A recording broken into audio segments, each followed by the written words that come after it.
దేవునికి స్తోత్రాలు.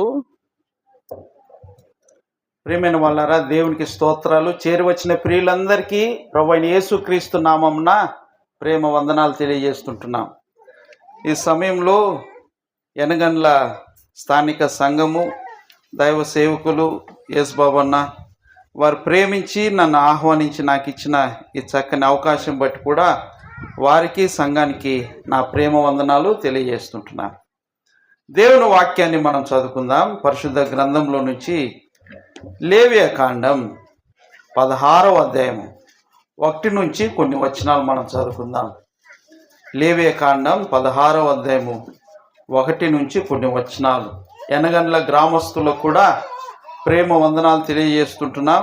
మీకు ఇష్టమైతే ఈ స్థలానికి చేరువచ్చి దేవుని మాటలు కూడా మీరు ఆలకించాలని, లేదా మీరు ఉన్న స్థలంలో ఎక్కువ సమయం ఉండదు కానీ కొంచెం సమయమే దయచేసి చెవియొగ్గి దేవుని మాటలు మీరున్న స్థలంలో ఆలకించి ఆలోచించాలని ప్రభు పేరట మిమ్మల్ని కూడా కోరుతూ ఉంటున్నాం. దేవుని వాక్యాన్ని మనం చదువుకుందాం. లేవియాకాండం 16వ అధ్యాయము 1 నుంచి కొన్ని వచనాలు నేను చదువుతాను. చిన్నపిల్లల్ని దయచేసి కొన్ని నిమిషాలు తల్లులు జాగ్రత్తగా చూసుకోండి. అహరోను 2 కుమారులు యెహోవా సన్నిధికి సమీపించి చనిపోయిన తర్వాత యెహోవా మోషేతో మాట్లాడి ఇట్లా నేను కరుణాపీఠము మీద మేఘములో కనబడుదును గనుక నీ సహోదరుడైన అహరోను చావక యుండునట్లు అతడు మందసము మీది కరుణాపీఠం ఎదుటనున్న అడ్డతెర లోపలికి ఎల్లప్పుడూ రాకూడదు అతనితో చెప్పుము. అతడు పాప పరిహారార్థ బలిగా ఒక కోడె దూడను, దహన బలిగా ఒక పొట్టేలును తీసుకొని వీటితో పరిశుద్ధ స్థలంలోనికి రావలెను. అతడు ప్రతిష్ఠితమైన చొక్కాయి తొడుక్కొని తన మానమునకు సన్ననార లాగులు తొడుక్కొని సన్ననార దట్టి కట్టుకొని సన్ననార పాగా పెట్టుకొనవలెను. అవి ప్రతిష్ఠ వస్త్రములు గనుక అతడు నీళ్లతో దేహము కడుక్కొని వాటిని వేసుకొనవలెను. మరియు అతడు ఇశ్రాయేలుల సమాజం నొద్ద నుండి పాప పరిహారార్థ బలిగా 2 మేక పిల్లలను, దహన బలిగా ఒక పొట్టేలును తీసుకొని రావలెను. అహరోను తన కొరకు పాప పరిహారార్థ బలిగా ఒక కోడెను అర్పించి తన నిమిత్తమును తన ఇంటివారి నిమిత్తమును ప్రాయచిత్తము చేసి ఆ 2 మేక పిల్లలను తీసుకొని వచ్చి ప్రత్యక్షపు గుడారం యొక్క ద్వారం వద్ద యెహోవా సన్నిధిని వాటిని ఉంచవలెను. అప్పుడు అహరోను యెహోవా పేరట ఒక చీటిని, విడిచిపెట్టే మేక పేరట ఒక చీటిని, ఆ 2 మేకల మీద 2 చీట్లను వేయవలెను.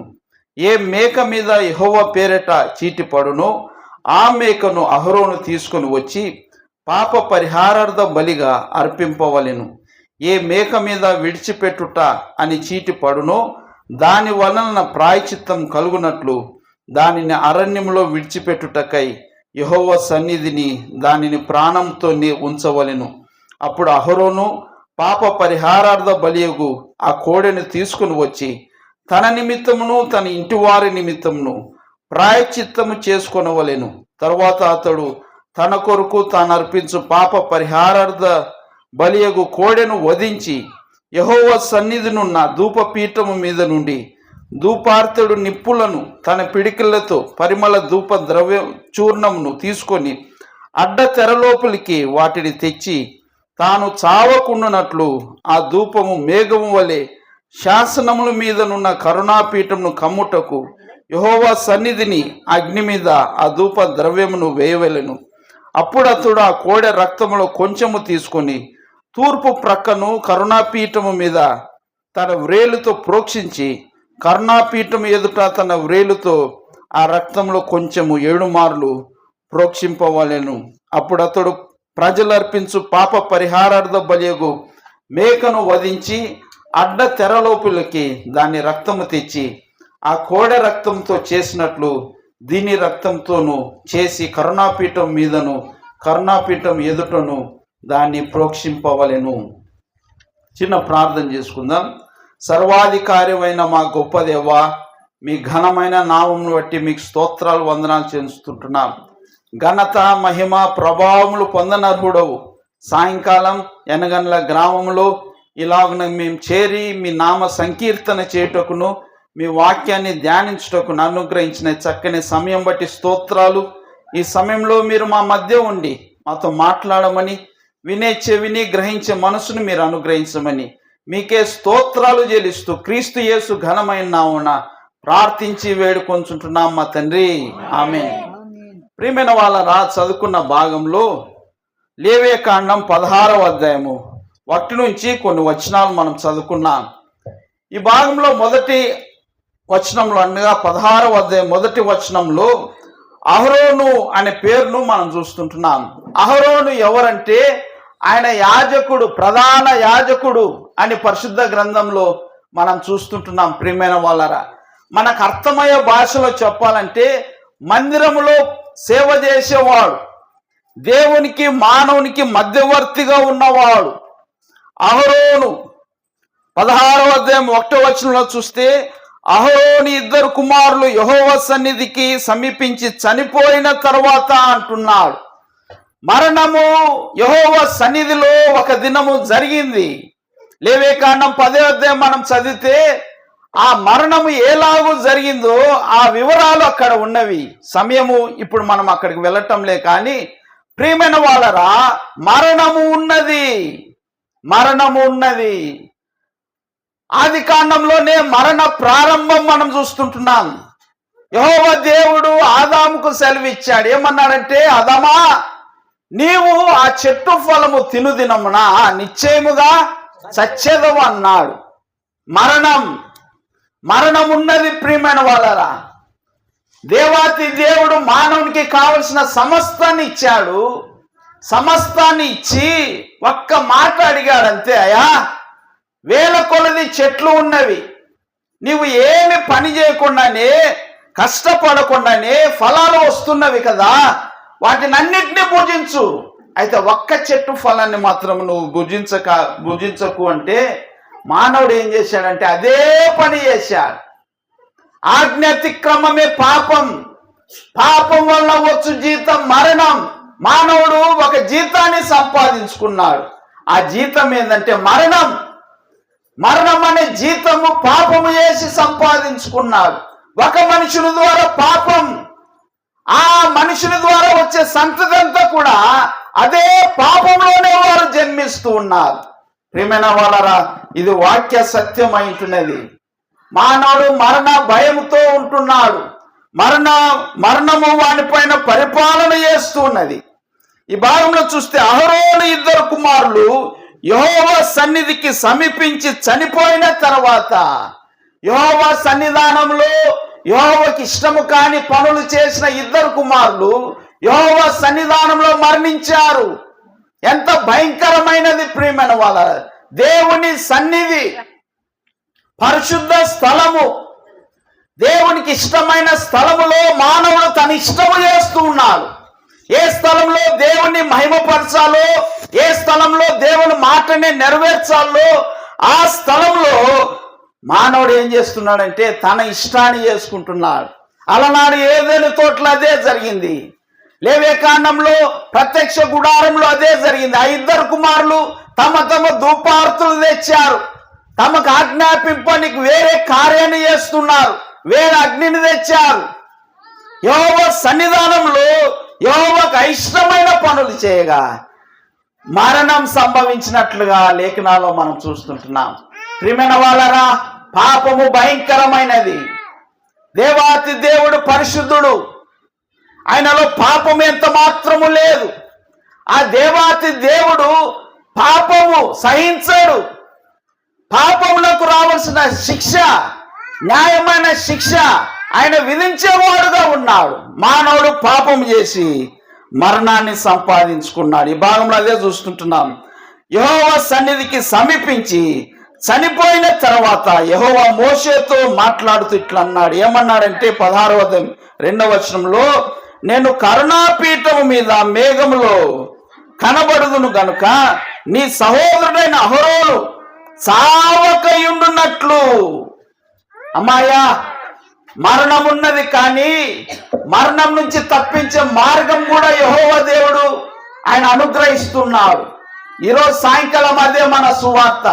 మరణం ఉన్నది, మానవుడు మరణాన్ని సంపాదించుకున్నాడు, మానవుడు మరణము పొందవలసినదే. మరణము పొందక బ్రతుకున్నవు నరుడు ఎవరు లేరు. ప్రియమైన వాళ్ళారా, మరణం నుంచి తప్పించే మార్గం, పాపికి రక్షణ మార్గం, పాపిని పరిశుద్ధపరిచే మార్గం యెహోవా దేవుడు ఏర్పాటు చేశాడు. ఈ సాయంకాలం అదే సువార్త. మానవుడు చెడిపిన మానవుడు ఎలాగూ బాగుపడగలరు? పాపంలో జన్మించిన మానవునికి పరలోకం ఎలాగూ సాధ్యం? ఈ లేఖనాల్లో మనం చూసినప్పుడు, నేను కరుణాపీఠము మీద మేఘములో కనపడుదును గనుక నీ సహోదరుడైన అహరోను చావకయుండునట్లు అతడు మందసం మీది కరుణాపీఠం ఎదుటనున్న అడ్డ తెర లోపలికి ఏమన్నాడు? ఎల్లప్పుడూ రాకూడదు అన్నాడు. ఇంతవరకు ఎల్లప్పుడు వెళ్ళే అవకాశం ఉన్నది, ఇప్పుడు ఒక ఏర్పాటు. యెహోవా దేవుడు ఏమన్నాడంటే ఎల్లప్పుడూ రాకూడదు. కారణం ఏంటంటే పాపము చేశారు, దేవుని ఆజ్ఞను అతిక్రమిస్తూ ఉన్నారు. మీరు దేవుని ఆజ్ఞను అతిక్రమించి దేవుని సన్నిధి సమీపిస్తే మరణం పొందుతారు. అలాగే మీరు మరణం పొందితే అందరూ చనిపోతారు.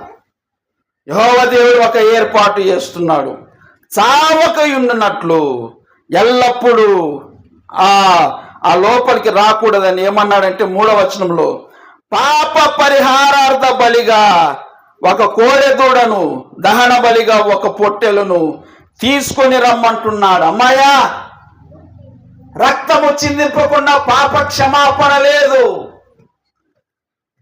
రక్తము చిందించకుండా పాపము క్షమింపబడదు. పాప పరిహారార్థ బలిగా ఒక కోడెదూడను తెమ్మంటున్నాడు. కారణం ఏంటంటే మానవుడు పాపము చేశాడు. పాపము చేసిన మానవుడు ఆ పాపం రావాల్సిన జీతాన్ని అనుభవించాలి.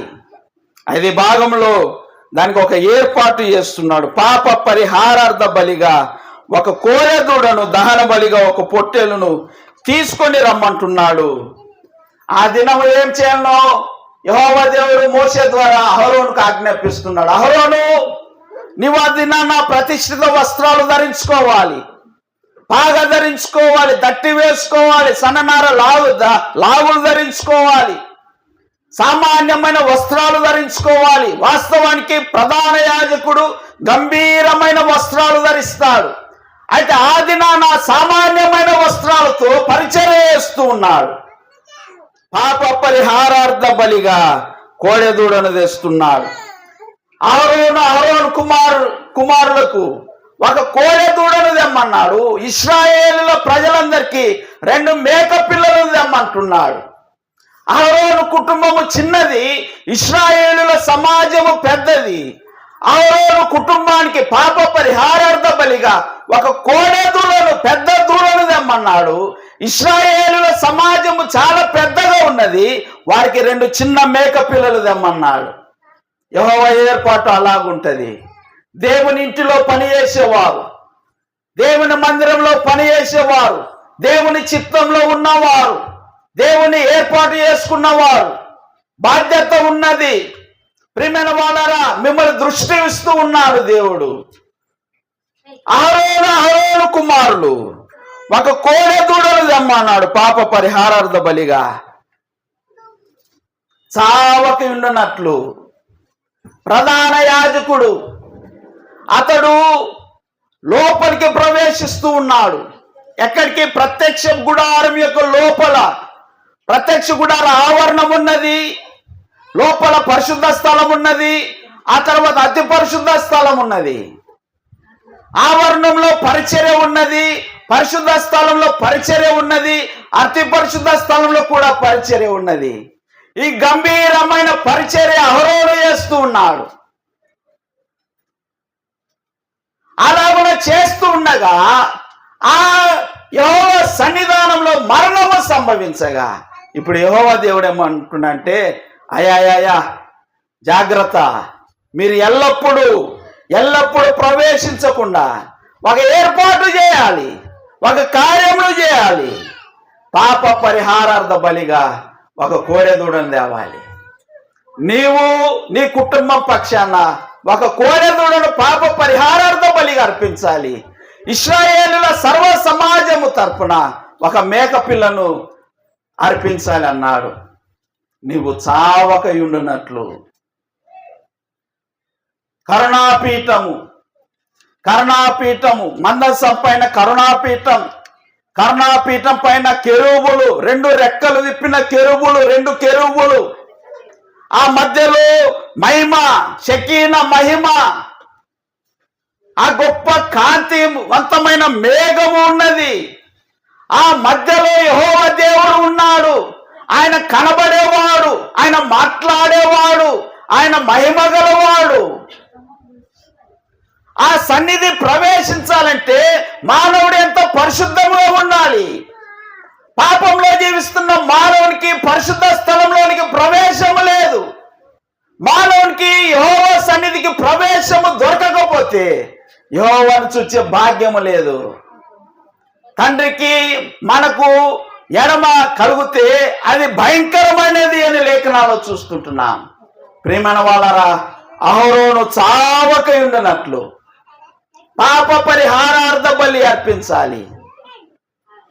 ప్రత్యక్ష గుడారములో ఆ రక్తాన్ని తీసుకొని కరుణాపీఠము అంతవరకు వెళ్ళి అక్కడ ప్రోక్షించాలి అని లేఖనాల్లో మనం చూస్తుంటున్నాం.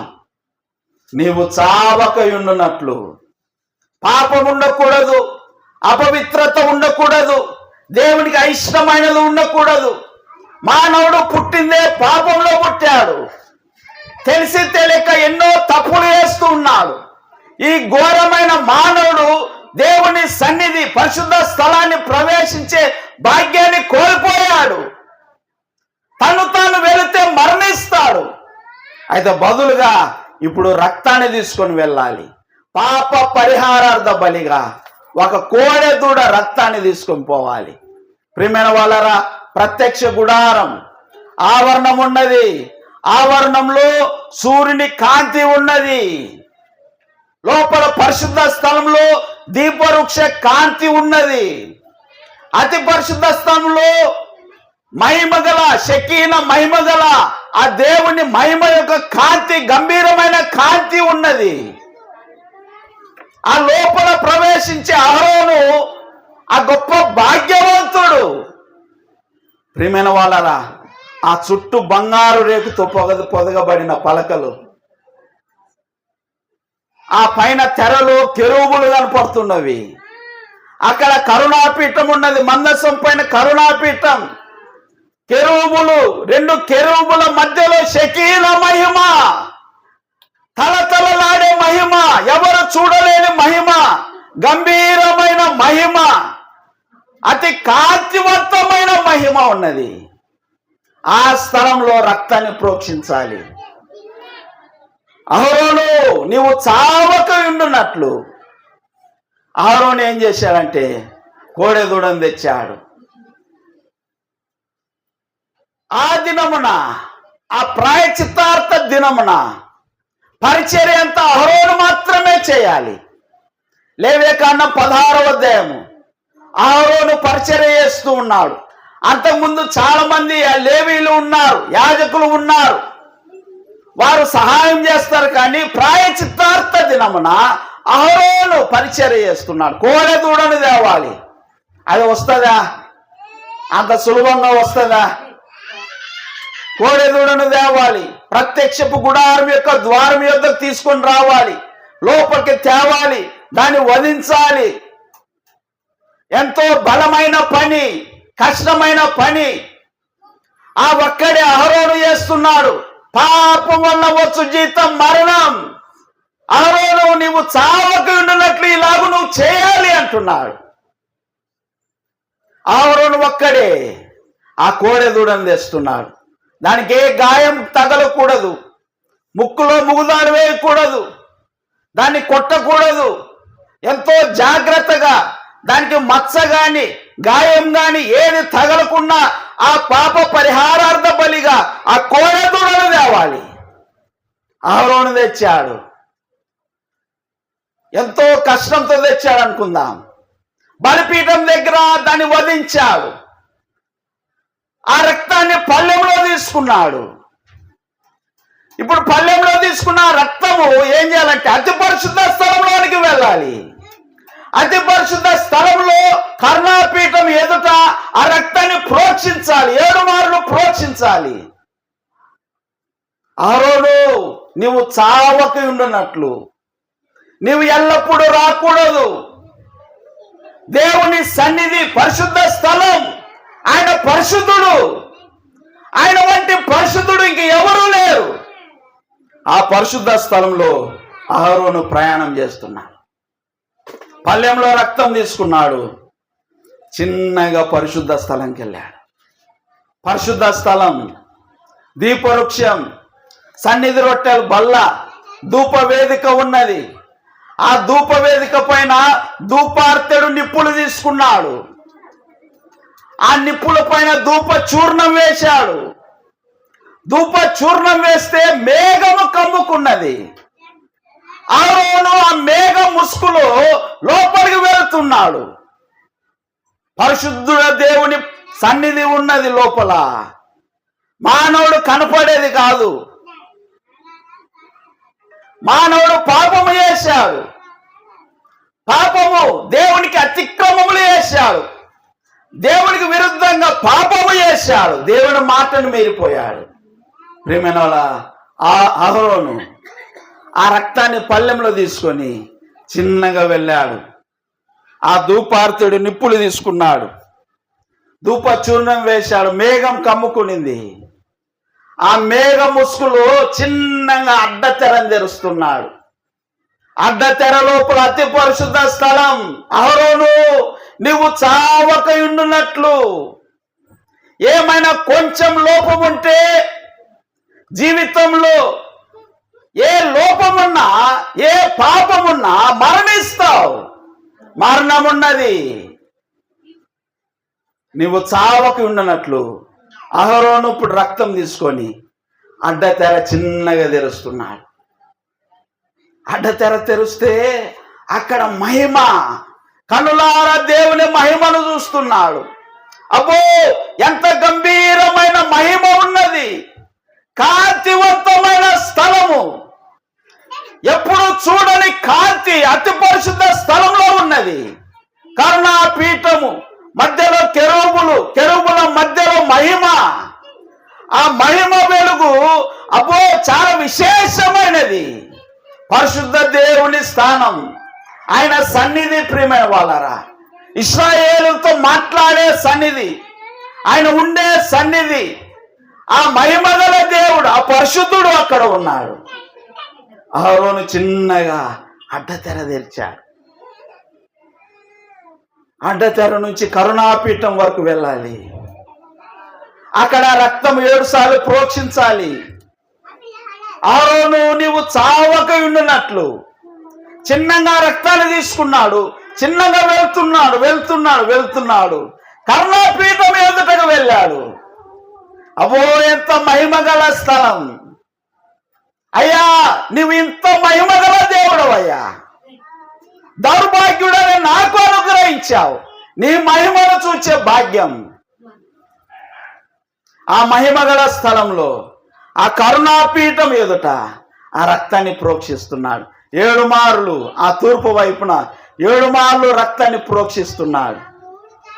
7 మార్లు రక్తాన్ని ప్రోక్షించిన తర్వాత చిన్నగా తిరిగి వస్తున్నాడు. అడ్డతెర తెరుచుకున్నాడు. పరిశుద్ధ స్థలంలోనికి వచ్చాడు. పరిశుద్ధ స్థలం నుంచి ఆవరణంలోనికి వచ్చాడు. సంతోషిస్తున్నాడు.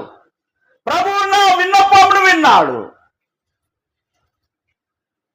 అతి పరిశుద్ధ స్థలంలో ఆ రక్తము గుర్తు యోహాను పత్రికలో రాస్తుంటున్నాడు. ప్రభువైన యేసుక్రీస్తు రక్తము, అది తండ్రైన దేవుని శాంతపరిచిన రక్తం. ప్రియమైన వాళ్ళరా, కోపంతో ఉన్న ఆ యెహోవా సన్నిధి. మానవుడు పాపం చేసి ఉండగా, అయా ఇదో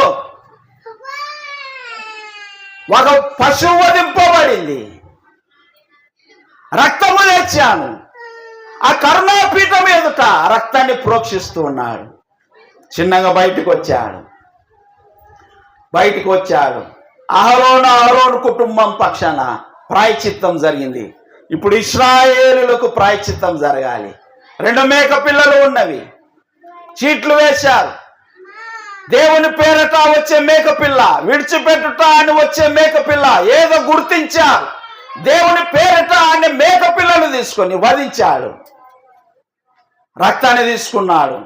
కోడెదూడ రక్తాన్ని ఎలాగో లోపల తీసుకోపోయాడు.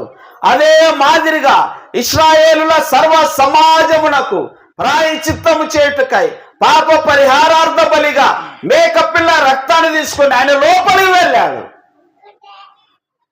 కరుణాపీఠం ఎదుట ప్రోక్షించాడు. చిన్నగా తిరిగి ఎన్నికొచ్చాడు. ప్రియమైన వాళ్ళరా, యెహోవా దేవుడు అహరోనుకు సెలవిచ్చాడు, అహరోను నీవు చావక ఉండినట్లు. ప్రియమైన వాళ్ళరా, మానవుడు మరణ భయంలో ఉండగా మరణం నుంచి తప్పించగాను మన ప్రభువైన యేసుక్రీస్తు పాప పరిహారార్థ బలిగా దిగి వచ్చిన వాడు.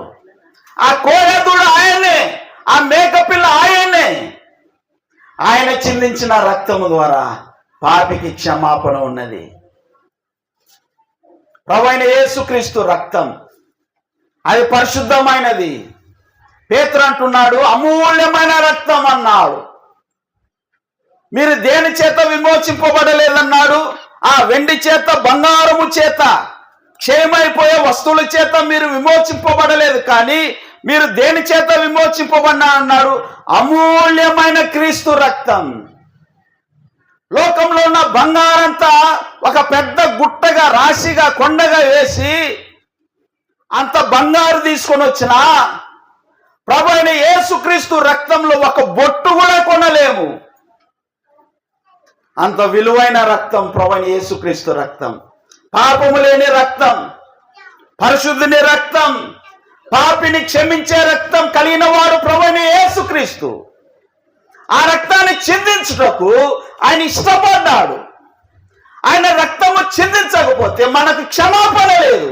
ప్రభువైన యేసుక్రీస్తు ఆ రక్తాన్ని మన కొరకై చిందించుటకు ఆయన ఇష్టపడ్డాడు.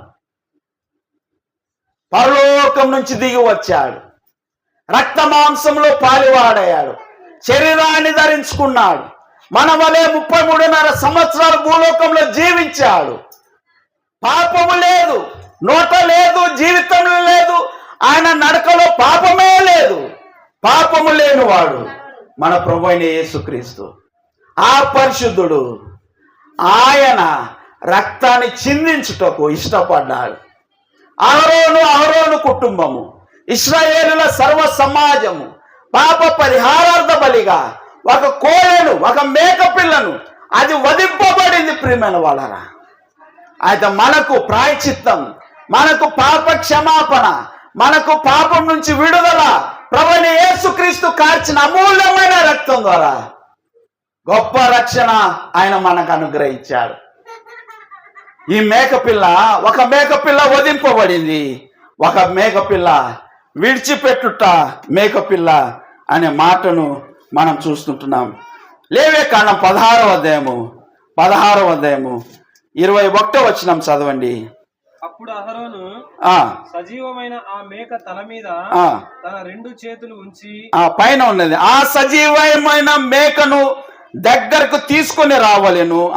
అప్పుడు అహరోను సజీవమైన మేక తల మీద తన 2 చేతులు ఉంచి ఇశ్రాయేలుల పాపములన్నీ, అనగా వారి దోషములన్నీ, వారి అతిక్రమములన్నీ దాని మీద ఒప్పుకొని ఆ మేక తల మీద వాటిని మోపి అంటున్నాడు.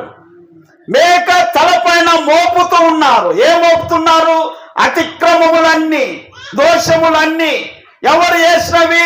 ఇశ్రాయేలీయులు చేసినవన్నీవి. ఆ 2 చేతులు ఉంచి ఆ మేక తలపైన వారు మోపుతూ ఉన్నారు. వారు చేసినవన్నీ ఆ మేక తలపైకి. ప్రియమైన వాళ్ళారా, యోహాను సువార్త 1వ అధ్యాయం 29వ వచనంలో చూస్తే మన ప్రభువైన యేసుక్రీస్తు ఎలాగున్నాడు? ఇదిగో లోక పాపమును మోసుకొని పోవు దేవుని గొర్రె పిల్ల. మన ప్రభువైన యేసుక్రీస్తు మోసుకొని పోవటకు వచ్చిన వాడు. ఏది మోయాలి? పాపమును మోయాలి. ఏ పాపం? లోకము, లోక పాప భారం, నీ భారం, నా భారం, సర్వలోక పాప భారాన్ని పోయటకు ప్రభువైన యేసుక్రీస్తు వచ్చాడు. ఇదిగో ఇదిగో దేవుని గొర్రె పిల్ల.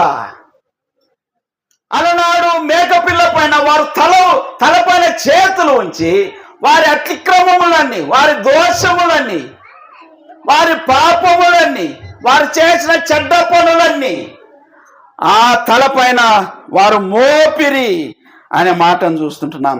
ఆ మేక తల మీద వాటిని మోపి అనే మాటను చూస్తుంటున్నాం.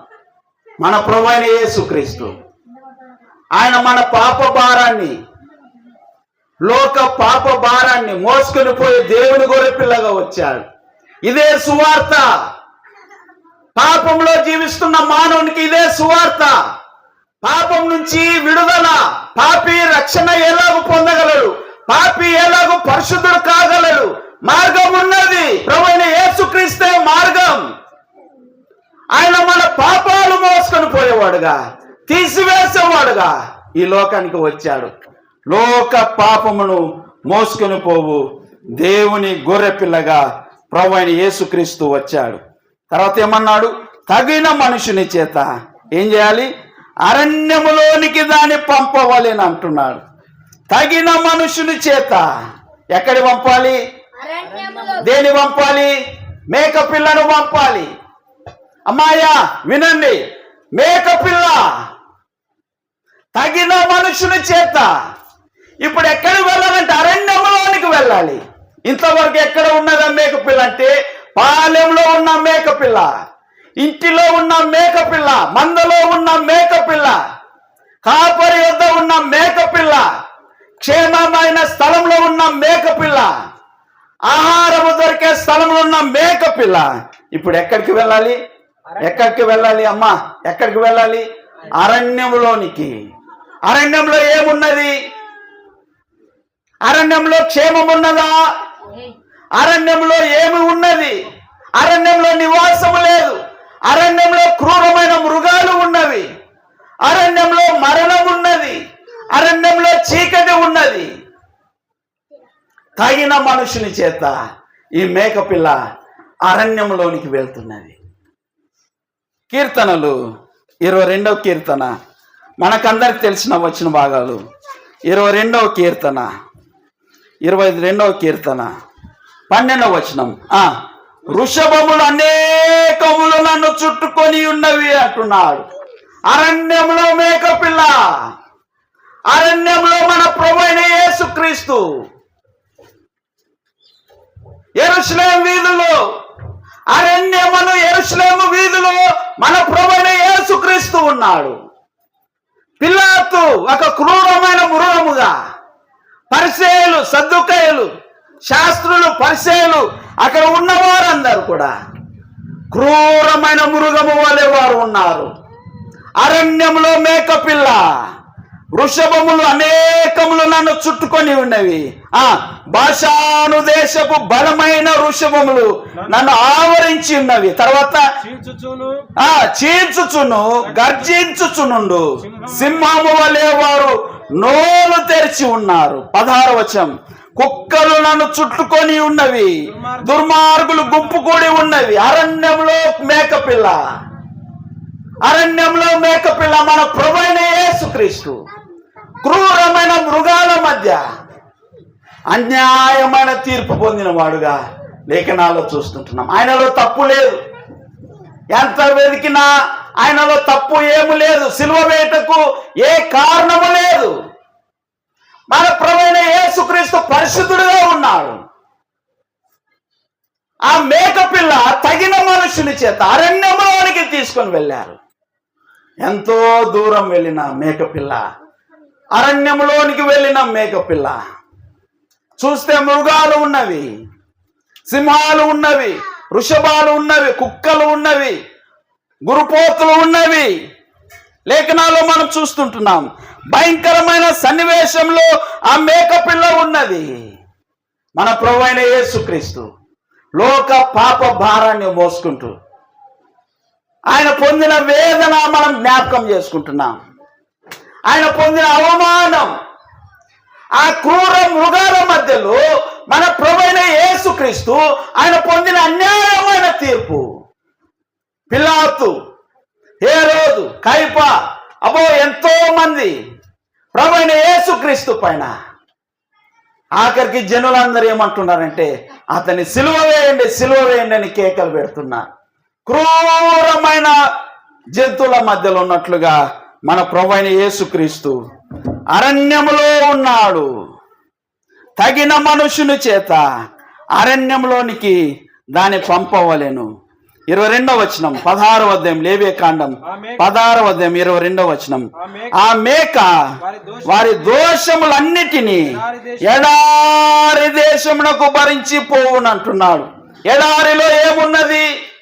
ఎడారిలో నీళ్లు లేవు, ఎడారిలో ఆహారము లేదు, అరణ్యంలో క్రూరమైన మృగాలు ఉన్నవి.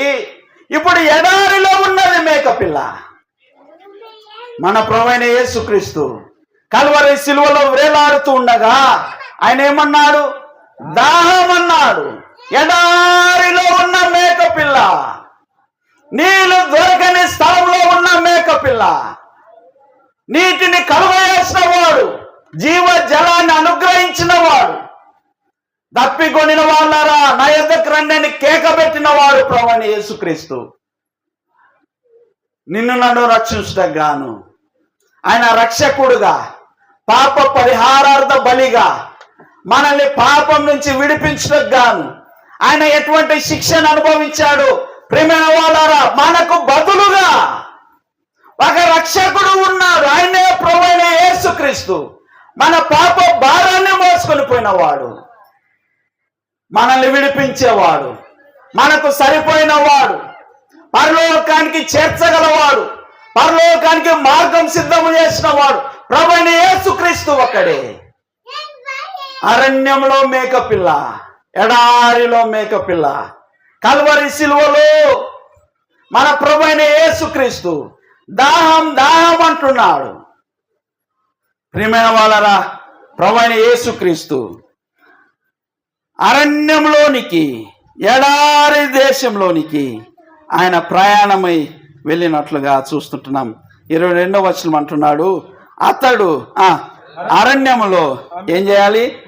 ఆ మేకను విడిచిపెట్టాలి. ఎవరు? ఆ తగిన మనుష్యుడు అరణ్యములో మేక పిల్లను వదిలిపెడుతున్నాడు. అరణ్యంలో ఆ మేక పిల్ల వదలకపోతే వారి పాపాలు మరలా జ్ఞాపకానికి వస్తాయి. ఆ మేకపిల్ల పాపాలు మోపారు, ఇప్పుడు ఆ మేకపిల్ల దూరంలో వెళ్ళిపోవాలి. ఎంత దూరం అంటే ఎంతో దూరం వెళ్ళిపోవాలి. ఆ తగిన మనుష్యుడు ఆ మేకపిల్లను అరణ్యంలోనికి తీసుకొని వెళ్ళాడు.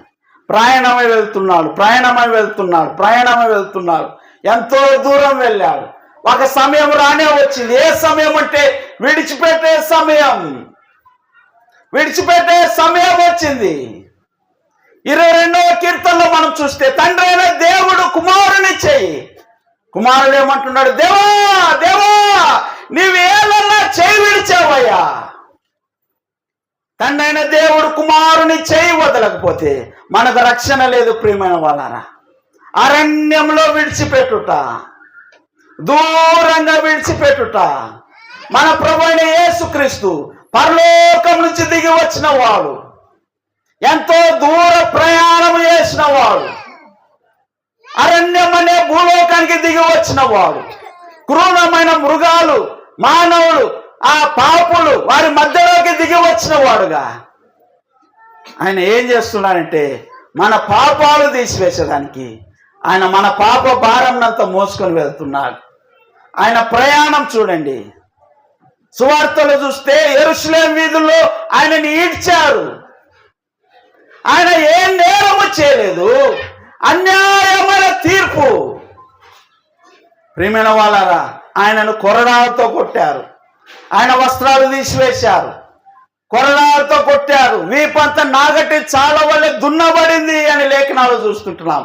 ఆయన చెంప వెంట్రుకలు పెరికి వేశారు, ఆయన తలపైన ముండ్ల కిరీటం పెట్టారు.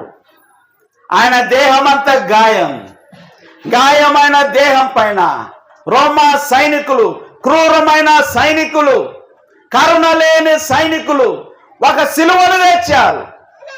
ఏ సిలువ అంటే ఇప్పుడు మనం చూస్తున్నటువంటి సిలువ కాదు, శుభ్రంగా రందగొట్టి పాలిష్ చేసి ఉన్న సిలువ కాదు. అది క్రూరమైన సైనికులు సిద్ధము చేసిన సిలువ, బెరడు ఉన్న సిలువ, ముళ్ళు ఉన్న సిలువ, భయంకరమైన సిలువ, భారమైన సిలువ. ఆ భారమైన సిలువను తెచ్చి గాయపరచబడిన వీపు పైన, నాగటి చాలా వల్ల దున్నబడిన వీపు పైన ఆ భారమైన సిలువను తెచ్చిపెట్టారు. గాయాన్ని రేపే సిలువ, గాయం పైన గాయం, బరువైన సిలువ. ఆ బరువైన సిలువ ప్రభువైన యేసుక్రీస్తు మోస్తూ గొల్గొతా కొండ ఎక్కుతున్నాడు. ఆ గొల్గొతా స్థలము ప్రేతల భూమి అంటున్నాడు.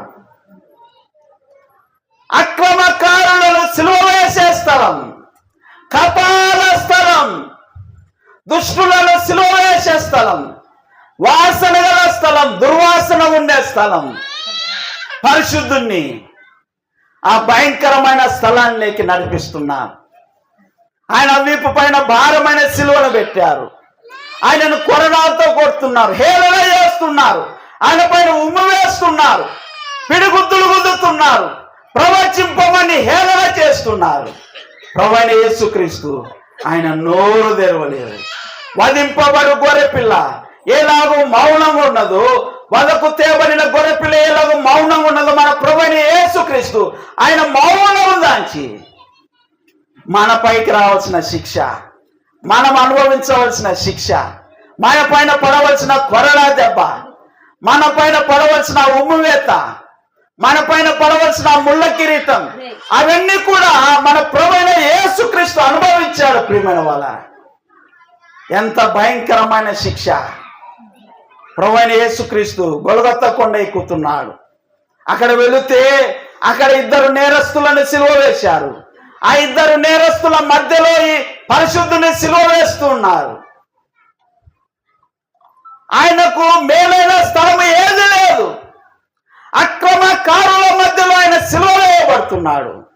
అరణ్యంలో మేకపిల్ల, ఎడారిలో మేకపిల్ల, దాన్ని దూరంగా తీసుకొని వెళ్ళి వదిలిపెట్టవలసిన సమయం వచ్చింది. అక్రమకారుల మధ్యలోకి వెళ్ళారు. అక్కడ సిలువ, ఆ సిలువ పైన ఆయన చేతుల్లో మేకులు, కాళ్ళలో మేకులు కొట్టారు. ఆయనను చేతుల్లో మేకులు, కాళ్ళలో మేకులు బిగించి సిలువ పైన ఆయనను వేలాడదీశారు. 33.5 సంవత్సరాల యవ్వన దేహం ఆయన సిలువలో వేలాడుతూ ఉన్నారు. ప్రియమైన వాళ్ళారా, 3 మేకుల పట్టులో దేహం అంతా వేలాడుతున్నది. 22వ కీర్తనలో మనం చూస్తున్నాం, అయ్యో నా ఎముకలు స్థానము తప్పినవి, గాయపరచబడిన దేహం, నా హృదయం అయిన వలె కరుగుతూ ఉన్నది. ఎంత బాధను అనుభవించాడు ప్రభువైన యేసుక్రీస్తు. కల్వరి సిలువలో మన ప్రభువైన యేసుక్రీస్తు ఘోరమైన వేదన, ఘోరమైన శిక్ష అనుభవిస్తున్నాడు. ఆ స్థలంలో మనము ఉండాలి. పాపం చేసింది మనము, వ్యభిచారం చేసింది మనము, త్రాగుబోతులం మనము, దొంగతనాలు చేసింది మనము. అయితే మనకు బదులుగా మన పైన ఏ శిక్ష పడకుండా ప్రభువైన యేసుక్రీస్తు మనల్ని క్షమించడానికి గాను కల్వరి సిలువలో ఆ శిక్షను అనుభవించాడు. అర్థమవుతుందమ్మా? ప్రభువైన యేసుక్రీస్తు సిలువలో ఎందుకు మరణించాడు అర్థమవుతుందా? సిలువలో భయంకరమైన వేదన ఎందుకు అనుభవించాడు అర్థమవుతుందా? ఆయన చేతగాని వాని వలె కాదు, ఆయనకు బలము లేక కాదు, ఆయన సర్వ సంపన్నుడు, సర్వశక్తి గలవాడు. ఆయన కార్యము చేయకపోతే మనకు రక్షణ లేదు, పాపికి క్షమాపణ లేదు. అందరూ వచ్చారు, అందరూ మంచి మాటలు చెప్పారు. ప్రభువైన యేసుక్రీస్తు వచ్చాడు. పాపికి కావాల్సిన రక్షణ మార్గం ఆయన సిద్ధము చేశాడు. తన శరీరాన్ని అప్పగించాడు, తన రక్తాన్ని ధారపోశాడు. కల్వరి శిలువలో తగిన మనుషుని చేత విడవబడిన మేకపిల్ల ప్రభువైన యేసుక్రీస్తు ఒక సమయంలో తండ్రి అయిన దేవుడు ఆయన న్యాయమైన ఉగ్రత కుమారుని పైన కుమ్మరించాడు. ఇంతవరకు రోమా సైనికులు చేసిన హింసను ప్రజలందరూ చూచారు. ఆయనను కొరడాలతో కొట్టేది చూచారు. తలపైన ముండ్ల కిరీటం పెట్టుట చూచారు. ఆయన ఉమ్మివేయటం చూచారు. ఆయనను దూషించడం చూచారు. ఆయనను సిలువవేయట చూచారు. కానీ తండ్రి అయిన దేవుడు కుమారుని నలుగుగొట్టుగా ఎవరు చూడలేదు. సూర్యుడు తన వెలుగునిచ్చేది మానిపోయింది, చీకటి కమ్మింది. ఆ చీకటిలో తండ్రి అయిన దేవుడు ఉగ్రత గలవాడుగా, పాపికి రావాల్సిన ఉగ్రత, న్యాయమైన ఉగ్రత, ఆ భయంకరమైన ఉగ్రత కుమారుని పైన కుమ్మరించాడు. అది ఎంతో భయంకరమైనది, అది ఎవరు చూడలేనిది, అది ఎవరికి అర్థం కానిది. ఆ పరిశుద్ధుడు, ఆ ప్రేమామయుడు ప్రభువైన యేసుక్రీస్తు మనల్ని రక్షించడానికి గాను తండ్రి ఉగ్రతను అనుభవించాడు. యెషయా గ్రంథం 53లో మనం చూస్తుంటున్నాం. ఆయనను నలుగొట్టుటకు యెహోవాకు ఇష్టమాయెను. నలుగొట్టుట, అమ్మా ఏదైనా నలుగొట్టాలంటే ఎంత బరువు మనం వాడతాం. అల్లము నలుగొట్టాలన్నా, రోట్లో వేసి దంచాలన్నా బరువైన వస్తువు తీసుకొని బరువుగా గట్టిగా కొడతాం. కొడితే గానీ నలిగిపోదు. తండ్రి అయిన దేవుడు కుమారుని నలుగొట్టాడు. కుమారుని నలుగొడుతుండగా ఆయన కార్చిన అమూల్యమైన రక్తం ద్వారా, ఆయన విధేయత ద్వారా, దేవుని తండ్రి అయిన దేవుని చిత్తాన్ని నెరవేర్చడం ద్వారా కుమారుడు ఎంత నమ్మకంగా తండ్రిని గణపరిచాడు. అవన్నీ చూస్తూ తండ్రి అయిన దేవుడు ఆనందిస్తున్నాడు. కుమారుడు వ్యతిరేకించిన వాడు కాదు, పారిపోయిన వాడు కాదు. ప్రభువైన యేసుక్రీస్తు ఆ శిక్షను యావత్తు అనుభవించాడు. తగిన మనుషుని చేత విడవబడిన మేకపిల్ల మన ప్రభువైన యేసుక్రీస్తు కల్వరి శిలువలో తండ్రి అయిన దేవుడు ఆయన చేయి వదిలాడు. కుమారుడు కేక పెడుతున్నాడు, దేవా దేవా నా చేయి వదిలేవా, నా చేయి వదిలేవా ప్రభువా. ఆయన కుమారుని చేయి వదలకపోతే మనకు రక్షణ లేదు. కుమారుని చేయి వదిలి మన చేయి పట్టుకున్నట్లుగా మన పాపాలు క్షమించేవాడుగా ప్రభువైన యేసుక్రీస్తు ఆ రక్తాన్ని ధారపోశాడు. ఆ దినమున, ప్రాయచిత్తార్థ దినమున, ఆరోను నీవు చావకి ఉండినట్లు పాప పరిహారార్థ బలిగా ఒక కోడెను ఇశ్రాయేలుల సర్వ సమాజము పక్షమున ఒక మేకపిల్లను వధించాలి, ఒక మేకపిల్లను విడిచిపెట్టాలి అంటున్నాడు. ఇవన్నీ మన ప్రభువైన యేసుక్రీస్తుకు సాదృశ్యంగా ఉంటుండగా ఆయన ఎందుకు భూలోకానికి వచ్చాడు? ప్రభువైన యేసుక్రీస్తు ఎందుకు కల్వరి శిలువలో ఆ ఘోరమైన మరణాన్ని అనుభవించాడు? వివరించుటగాను, మనకు తెలియపరచుటగాను, యుగాంతమందున్న మనకు బుద్ధి కలుగుటకు అవి రాయబడి ఉన్నవి. ప్రియమైన వాళ్ళారా, మన ప్రభువైన యేసుక్రీస్తు ఆయన నిజముగా ప్రభువై ఉన్నాడు. ఆయన నిజముగా లోకరక్షకుడై ఉన్నాడు. ఎంత ఘోర పాపినైనా ఆయన క్షమిస్తాడు. ఏ ఖర్చు లేదు, ఏ ప్రయాస లేదు. నీవు ఉన్న స్థలంలోనే ప్రభువా నేను పాపిని ప్రభువా, నా పాపాలు క్షమించు ప్రభువా అని నీ పాపాలు ఆ లిస్ట్ అంతా ప్రభు ఎదుట ఒప్పుకుంటే ఆయన నమ్మదగిన వాడు. పాపాలు క్షమిస్తాడు, పరిశుద్ధిగా చేస్తాడు. ఎంత సులభంగా కార్యం ఉన్నది చూడండి. ఎందుకంటే ఆయన రక్తాన్ని చిందించాడు. ఇప్పుడు మనం చేయవలసింది ఒకటే, ఆయన పైన మనం చేతులు ఉంచాలి. ప్రభువా నేను పాపిని ప్రభువా, నన్ను క్షమించు ప్రభువా. ఇన్ని దినాలు తెలియక నీవు లోకరక్షకుడు కాదని నిన్ను విసర్జించిన వాడును. ఇప్పుడు నాకు అర్థమైంది, నీవు నా పాపాలు క్షమించు ప్రభువా అని అడిగితే ఎంత ఘోర పాపినైనా ఆయన క్షమిస్తాడు. ఎవరైనా రక్షణ పొందాలని ఆశ కలిగి ఉంటే పాప క్షమాపణ పొందాలని ఆశ కలిగి ఉంటే ఇక్కడ దైవ సేవకులు ఉన్నారు. మీరు ఏ సమయంలో ఉన్నారండి, వారిని సంప్రదించండి. ఏలాగూ రక్షణ పొందాలో, ఏలాగూ పాప క్షమాపణ పొందాలో, ఏ చిన్న ప్రార్థన గొప్ప రక్షణ ఆయన అనుగ్రహించేవాడు ఉన్నాడు. ప్రేమపూర్వకంగా మిమ్మల్ని ఆహ్వానిస్తున్నాం. ఇక్కడ కూర్చున్న వారైనా సరే, వింటున్న వారైనా సరే, మన ప్రభువైన యేసుక్రీస్తు ఆయన ప్రేమామయుడుగా ఇంత గొప్ప పని ఆయన చేసి ఉంటుండగా ఈ దేవుణ్ణి నువ్వు తృణీకరిస్తావా? ఈయనను నీవు తృణీకరిస్తావా? ఈ సువార్తను నువ్వు త్రోసివేస్తావా? ఇంత బాగా నీకు అర్థమైన ఈ ప్రభువు గురించి ఆలోచన చేసి సమయము నేడైన సమయం ఉండగా దేవుని సన్నిధానంలోకి వచ్చి పాపాలు ఒప్పుకొని రక్షణ పొంది పరలోక భాగ్యం, యుగాయుగాలు తండ్రితో ఉండే గొప్ప భాగ్యం మీరు కూడా పొందాలని మేము పొందాం. మాకు కలిగిన ఆ సంతోషాన్ని మీతో పంచుకుంటుండగా మీరు కూడా కలిగి భూలోకంలో చక్కగా సాగాలని ప్రభు పేరిట మిమ్మల్ని మనవిస్తుంటున్నాం. రక్షింపబడిన మనమైతే సిలువను గురించిన వార్త మనకి ఎటువంటిది? దేవునికి మనకి ఎటువంటిది? అది శక్తివంతమైనది. దేవుని శక్తి అన్నాడు. అమ్మాయ బూస్టులు తాకితే వచ్చిన బలము కన్నా, హార్లిక్స్ తాకితే వచ్చే బలము కన్నా, ఇంకా గొప్ప భోజనం తినే బలము కన్నా ప్రభువైన యేసుక్రీస్తు సిలువ కార్యాన్ని మనం ధ్యానించేటప్పుడు అది దేవుని శక్తి అన్నాడు. విశ్వాసులమైన మనకు ఆ శక్తి, దేవుని శక్తి, ఆ కల్వరి సిలువ దృశ్యం, ఆ సిలువ మరణం, ఆయన చనిపోయి సమాధి చేయబడి తిరిగి లేచిన వాడు, ఆయన సమాధి ఖాళీగా ఉన్నది. భారతదేశం నుంచి చాలా మంది గుంపులుగా వెళ్ళి ఆ దేశాన్ని దర్శించి ఆ ఖాళీ సమాధిని చూస్తున్నారు.